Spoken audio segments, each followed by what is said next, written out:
뭐, 이 두꺼워서 아예 못하든지 아니면 얇으면 다 통과할 것이다. 뭐 이렇게 생각을 하고 그냥 별로 이렇게 의미 없는 실험을 사실 했어요. 이게 대학원생이 한 건데.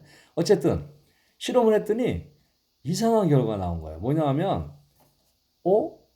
99.9%는 거의 그대로 통과를 했어요. 거의 그대로 통과를 했는데, 거의 이렇게 직선으로 그냥 통과를 했는데, 일부 삐져나가는 것이 있고요. 요거는 확률이 훨씬 더 작아요. 또는 거의 0.0001%만큼은 이게 튀어나가더라는 거야. 거꾸로. 마치 두꺼운 벽에 부닥쳤듯이 튀어나오는 거예요. 이상하다. 자, 이 얘기 뭐냐면, 예를 들어서 어떤 야구 선수가 공을 던졌는데, 뭐 야구 선수가 공을 던졌는데, 예를 들면 뭐 저 같은 사람이 아니라 뭐 프로페셔널한 투수가 공을 던졌는데 종이장에다가 던진 거예요. 그냥 종이. 그러면 뭐 야구 선수가 던졌으니까 뭐 제가 던져도 그랬겠지만 하여튼 다 통과해야 마땅한데 종이장인데도 불구하고 거기 튀어나오는 놈들이 있더라는 거예요. 이거 이상하네. 그럼 이 현상을 그럼 어떻게 설명할 것이냐? 결과적으로 이렇게 설명할 수밖에 없는 거죠. 이렇게. 자, 뭐냐면 뭔가가 굉장히 그 질량이 많이 나가고 그 대신 작은 뭐가 있다. 그게 뭐 중심이 있을지 안 있을지는 뭐 잘 하지만 그런데 만약에 가다가 부닥치면 튀어나온다는 거죠. 그러면 요 튀어나올 확률, 요쪽으로 다시 거꾸로 튀어나올 확률하고 그냥 통과할까 하고 개수를 쉬면은 대충 그 크기가 알 수 있겠죠. 10만 개를 쏘면 10만 개 중에 거의 대부분은 그대로 통과가 되고 그 중에 10만 분의 1은 거꾸로 나옵니다. 이게 뭐냐면 뭐가 있으면 그 사이즈가 굉장히 그 원자 사이즈가 만약에 크다고 봤을 때 크게 이렇게 뻥튀기 했다고 봤을 때 그 원자 중에서 질량은 거의 아주 조그만 데 집중돼 있구나 하는 걸 알 수 있죠. 그렇게 돼야 튕겨 나오니까 알파 입자가 알파 입자 꽤 무거운 거거든요. 헬륨 핵이니까.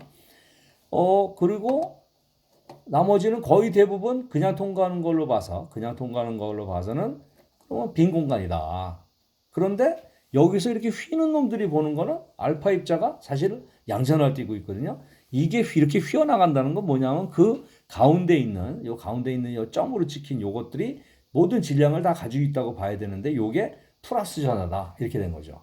그러면 예전에는 플러스 마이너스가 그냥 어떤 초콜릿 쿠키처럼 군데군데 이렇게 박혀 있는 줄로 생각했는데 그게 아니고 플러스 전하는 가운데 딱 있고 나머지 빈 공간에 전자가 돌아다니고 있구나. 이런 개념으로 설명할 수밖에 없었습니다. 그래서 원자라는 것이 핵이라는 아주 작지만 양성자가 다 거기 있는 거죠. 양전을 가지고 있는 게 있고 그 다음에 나머지는 빈 공간인데 거기 전자들이 돌아다니는구나. 이런 개념으로 밖에 설명할 수가 없었던 거죠. 그래서 러더포드라는 사람이 금박 실험을 해가지고 노벨상을 또 받았습니다. 그래서 지금 현재 이제 지금 알려진 거는 뭐냐면 대충 요거는 이제 사실은 이제 화학 병과에서 쓰는 병가 마크하고 비슷한 건데 여기 보시면 여기 사실 뭐 좀 사실 틀린 개념입니다만 여기 보면 가운데 핵이 있는 거죠. 뉴클리스 핵이 있고 그 주위를 전자들이 꼭 이렇게 돌아다니는 건 아닙니다만 어쨌든 전자들이 오비트 궤도함수를 이루면서 여기 돌고 있다. 그래서 이 전자들이 돌고 있는 공간이 엄청 넓고 여기는 굉장히 작습니다. 그래서 한 원자의 크기가 대충 10의 마이너스 8승 센치가 이제 원자의 지름입니다. 지름 크기가 10의 마이너스 8승 센치면 그 중에 핵의 크기는 그 원자 크기의 10만 분의 1에 해당합니다. 10만 분의 1. 아주 조그맣게 핵이 있고 나머지 부분은 사실은 전자가 돌아다니는 이런 구조를 가지고 있다.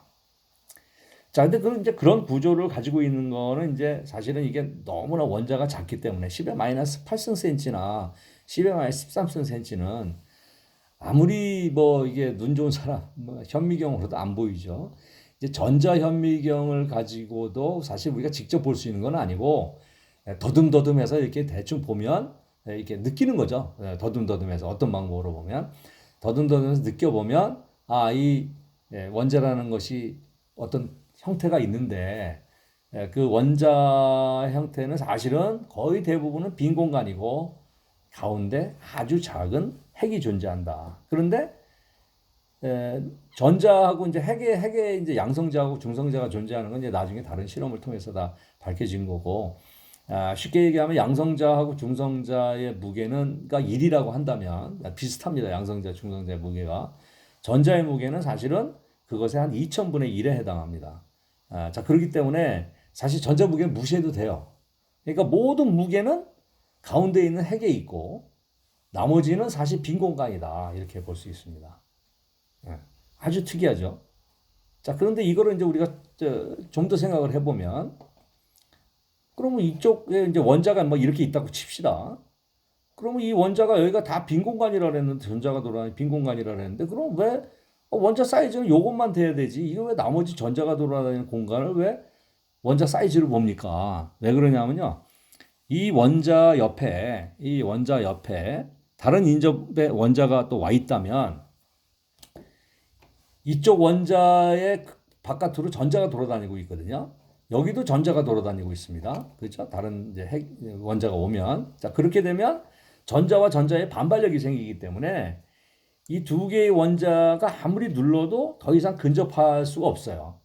그래서 여기 대부분이 사실 빈 공간임에도 불구하고 이것까지를 포함해서 원자의 크기라고 할 수밖에 없는 겁니다. 왜냐하면 서로 이게 겹치지가 않으니까요. 그래서 원자의 크기를 봤을 때 사실은 거의 대부분 빈 공간이고 아주 깊숙한데 굉장히 조그맣게 핵이 존재한다. 이렇게 보시면 돼요. 자, 그러면 이 원자의 성질은 그럼 뭐가 결정하느냐 이 얘기죠. 이 원자의 성질.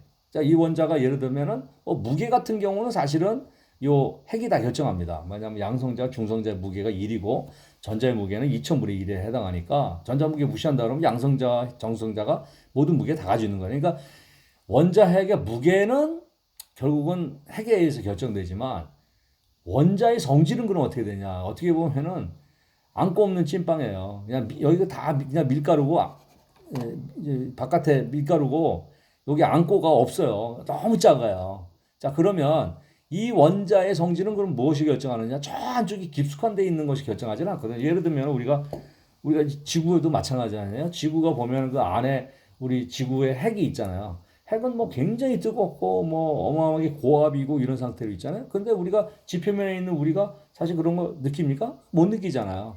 그야 마찬가지로 핵이 가운데 존재하고 모든 질량은 다 이놈이 결정하지만 일반적인 화학 반응 경우에서는 사실은 이 모든 전자들이 이걸 워낙 둘러싸고 있기 때문에 전자의 성질이 결국은 그 원자의 성질을 결정하는 거예요. 전자가 어떻게 배치되어 있고 전자가 어떤 에너지를 가지고 있고 이런 것들이 원자의 어떤 반응성, 뭐 결합, 모든 이런 것들을 결정합니다. 그래서 지금부터는 여러분들이 핵에 대해서는 그냥 무게를 우리가 가지고 있는 거구나. 뭐 크기가 되게 좁고 안에 존재한다더라. 이 정도만 생각을 하시고 나머지 모든 거, 즉 원자의 어떤 성질, 무게를 제외한 모든 성질은 다 전자에 의해서 결정이 된다. 이거를 항상 생각을 하고 계셔야 돼요. 그런데 이 전자라는 놈이 이게 이제 참 이해하기가 힘듭니다. 그래서 그거에 대해서 좀 더 추가적으로 한번 말씀을 드리겠습니다. 전자가 지금 아까 원자 얘기를 했을 때 원자의 크기가 10의 마이너스 8승cm라고 그랬어요. 너무 작습니다.